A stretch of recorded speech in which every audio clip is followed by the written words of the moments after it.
अयूब और उसका 32वां बाब जो 22 आयात पर मुश्तमिल है। सो उन तीनों आदमियों ने अयूब को जवाब देना छोड़ दिया, इसलिए कि वो अपनी नज़र में सादिक था। तब अलीहू बिन बराकील बूजी का, जो राम के ख़ानदान से था, कहर भड़का।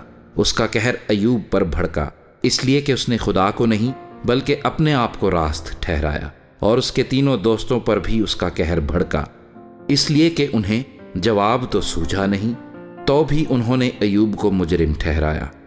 और अलीहू अयूब से बात करने से इसलिए रुका रहा कि वो उससे बड़े थे।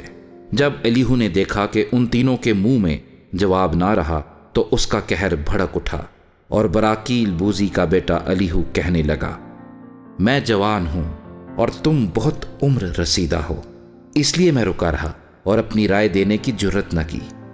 मैंने कहा, साल खुर्दा लोग बोले और उम्र रसीदा हिकमत सिखाएं, लेकिन इंसान में रूह है और कादर मुतलिक का दम खिरद बख्शता है। बड़े आदमी ही अक्लमंद नहीं होते और उम्र रसीदा ही इंसाफ को नहीं समझते, इसलिए मैं कहता हूं मेरी सुनो, मैं भी अपनी राय दूंगा। देखो, मैं तुम्हारी बातों के लिए रुका रहा। जब तुम इल्फाज की तलाश में थे, मैं तुम्हारी दलीलों का मुंतजिर रहा, बल्कि मैं तुम्हारी तरफ तवज्जो करता रहा, और देखो तुम में कोई ना था जो अयूब को कायल करता या उसकी बातों का जवाब देता। खबरदार ये ना कहना कि हमने हिकमत को पा लिया है।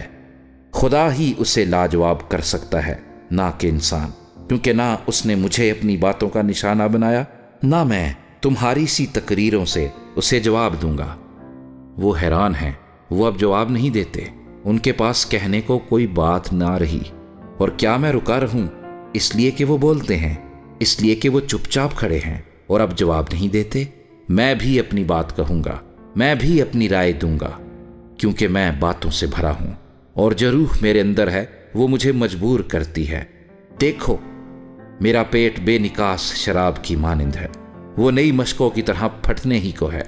मैं बोलूंगा ताकि मुझे तस्कीन हो, मैं अपने लबों को खोलूंगा और जवाब दूंगा।